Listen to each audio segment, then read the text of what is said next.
નમસ્કાર દર્શક મિત્રો, દિલોક સત્તા શોમાં આપણું સ્વાગત છે। જાપાનના લોકો વિશ્વના સૌથી લાંબા સમય સુધી જીવતા રહેતા દેશોમાંના એક છે।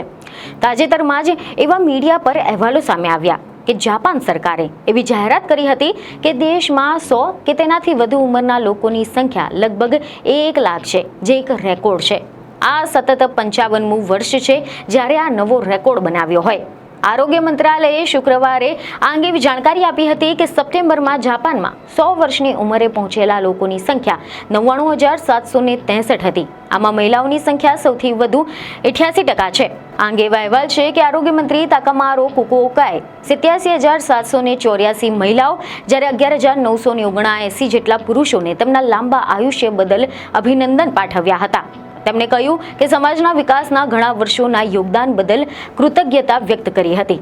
જાપાન એ વિશ્વમાં સૌથી વધુ સરેરાશ આયુષ્ય ધરાવે છે અને ઘણીવાર તેને વિશ્વની સૌથી વૃદ્ધ વસ્તીના ઘર તરીકે પણ ઓળખવામાં આવે છે।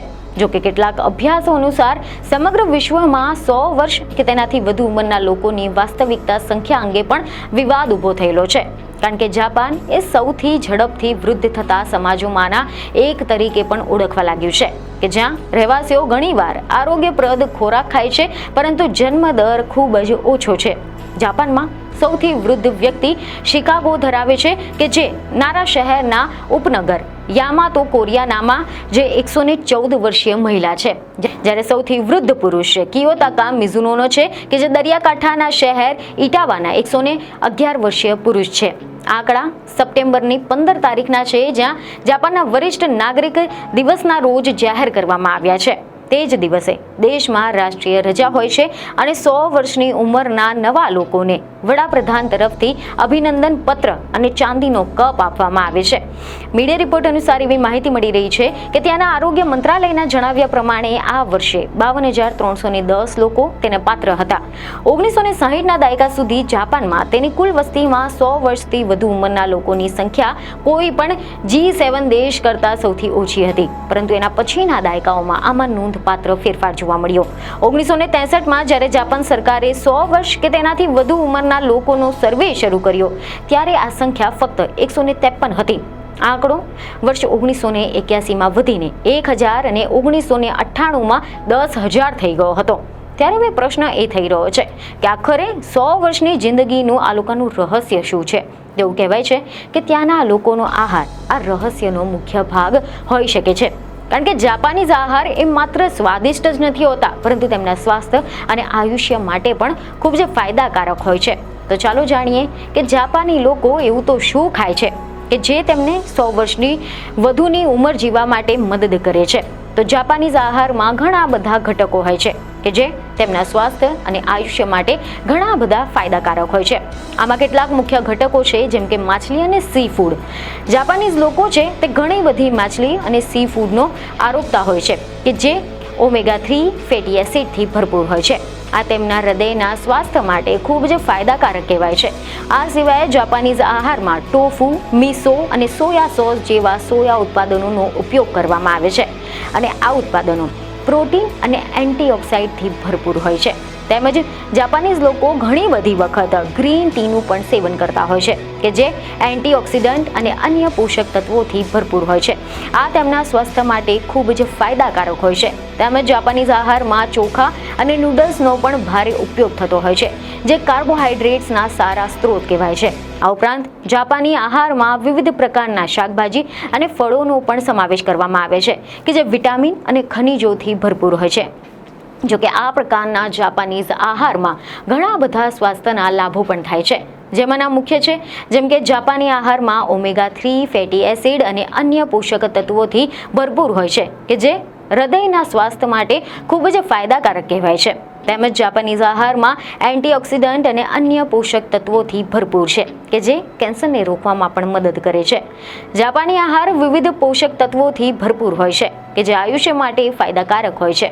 મહત્વનું છે કે જ્યાં એક તરફ હૃદય રોગ અને કેટલાય પ્રકારના કેન્સર એ વિશ્વભરમાં મૃત્યુના મુખ્ય કારણો બની રહ્યા છે, આ કેન્સરમાં સ્તન અને પ્રોસ્ટેટ કેન્સરનો પણ સમાવેશ થાય છે।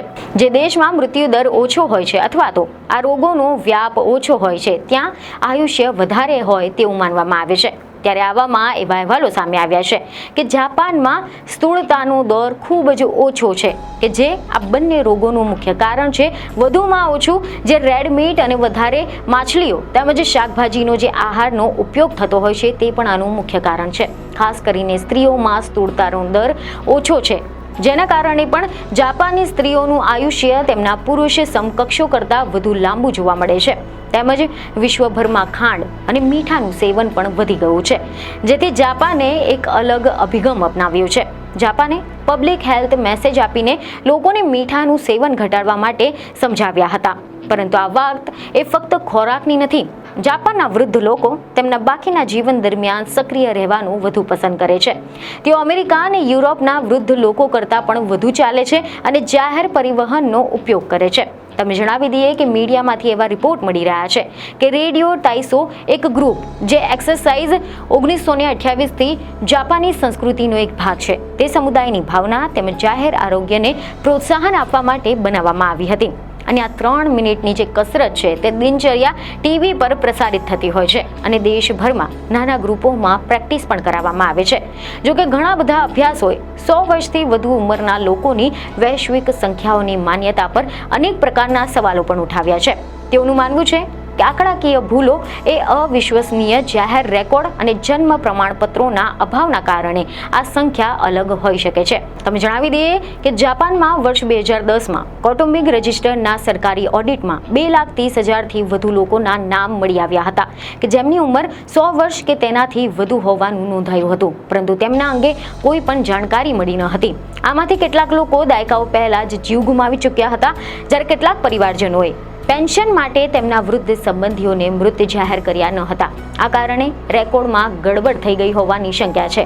ટોક્યોના સૌથી વૃદ્ધ વ્યક્તિ માનવામાં આવતા 111 વર્ષીય સોજેન કોટોને અવશેષો તેમના મૃત્યુના 32 વર્ષ પછી તેમના ઘરમાંથી જ મળી આવ્યા હતા. આના પછી રાષ્ટ્રીય તપાસની જાહેરાત કરવામાં આવી હતી. એટલે કે વાત જે પણ હોય, પરંતુ આખરે જાપાની આહારમાં કેટલાક વિવિધ પોષક તત્વોથી ભરપૂર, સ્વસ્થ અને સંતુલિત આહાર છે કે જેથી કરીને જાપાની લોકોનો આહાર તેમના સ્વાસ્થ્ય અને આયુષ્ય માટે ખૂબ જ ફાયદાકારક છે અને વિશ્વભરના લોકો માટે એક સારા ઉદાહરણ તરીકે સેવા આપી શકે છે. તો હવે આ વિષય પર તમારું શું કહેવું છે તે અમને કમેન્ટ કરીને જરૂરથી જણાવો. બીજને ખબર સાથે ફરી મળીશું. ધન્યવાદ.